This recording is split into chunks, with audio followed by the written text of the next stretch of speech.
در دانشکده بین‌المللی لواکانتی دانشگاه بین‌المللی سیاحی و صاحبکاری تاجیکستان کنفرانسیای سقوطی انتخاباتی فدراسیای فوتبال ولایت ختلون با شرکت معاون رئیس ولایت ختلون، نمایندگان فدراسیای فوتبال تاجیکستان، راهبران و معاونان شهر و ناحیه‌های ولایت، مقامات حفظ حقوق، مسئولین ساحه کار با جوانان و ورزش و نمایندگان جامعه فوتبال ولایت برگزار گردید. کنفرانس با مقصد نتیجه‌گیری از فعالیت فدراسیای فوتبال ختلون، انتخاب هیئت نو برای فعالیت من بعد و قدرشناسی بهترین‌های سال 2024 برگزار شد. در آغاز حسابات معاون اولی رئیس فدراسیای فوتبال ولایت ختلون درباره فعالیت فدراسیای در دوره سال‌های 2020-2024 شنیده شد.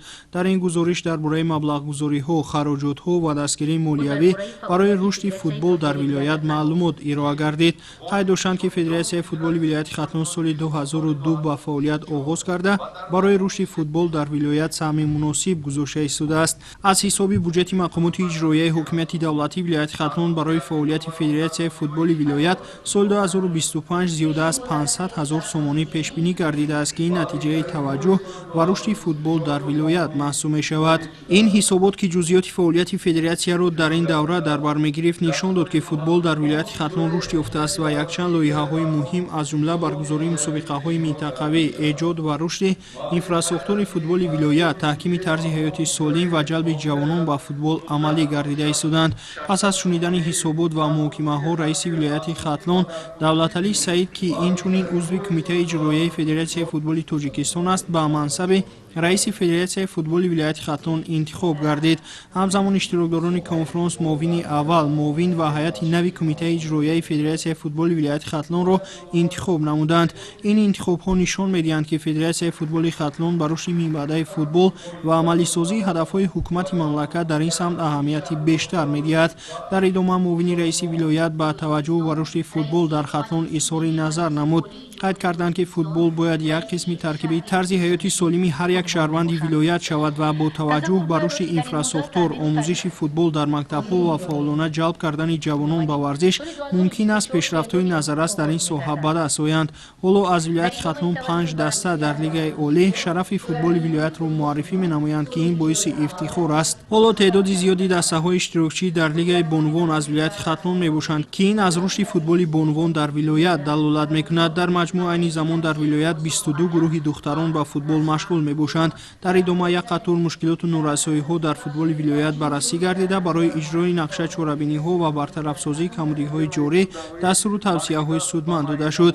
نایب پرزیدنت فدراسیای فوتبال تاجیکستان ضمن برآمد از رشد و پیشرفت و توجه به فوتبال در ولایت ختلون اظهار خوشنودی نموده قید داشتند که با پیشنهاد بواسطه رئیس مجلس ملی، مجلس عالی جمهوری تاجیکستان، رئیس شهر دوشنبه، پرزیدنت فدراسیای فوتبال تاجیکستان محترم رستم امامعلی و قرار مجمع عمومی سازمان ملل متحد من بعد در سراسر دنیا 25 می روز جهانی فوتبال تجلیل می‌گردد که ما همچون کشوری تشبثکار بر رشد بیشتر این ورزش دوست داشتنی توجه بیشتر روانه نماییم. بعد از انجام کنفرانس مراسم جایزه سپاری فدراسیای فوتبال ختلون از روی نتایج فوتبال کودکان و نورسان، فوتبال زنانه جوانان، چمپیونات تاجیکستان بین دسته‌های لیگ دوم و فعالیت دسته‌های ولایت در لیگ یکم عالی نتیجه گیری کرده شد.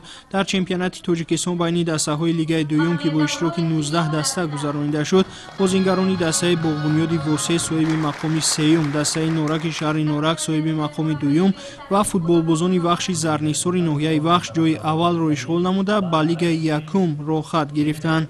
غالب جام ولایت ختلون در سال سپری گردیده دسته نورک شهر نورک که راه خط لیگ یکم را به دست آورد با مدال، سپاسنامه و جام قدردانی گردید. در وضعیت تنتنوی با برنده مدال‌های برنجی چمپیونات تاجیکستان بین دسته‌های لیگ یکم دسته ماهر ناحیه یوان غالب مقام اول که راه خط لیگ عالی را به دست آوردند دسته هولبوک ناحیه واسه و جایزه‌دار مدال‌های برنجی لیگ عالی دسته روشن شهر کولوب مدال و سپاسنامه تقدیم گردید.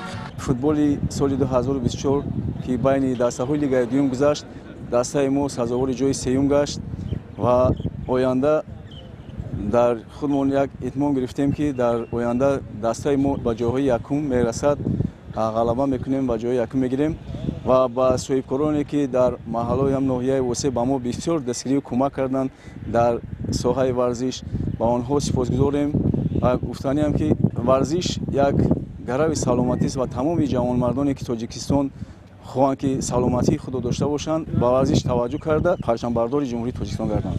маросим бо тақдими тӯҳфаи хотиравӣ раиси федератсияи футболи вилояти хатлон ба федератсияи футболи тоҷикистон хотима ёфт. ҷумъахон бобухонзода, далер шарифзода, намузали эргаш, шаҳри леваканд. ахбор.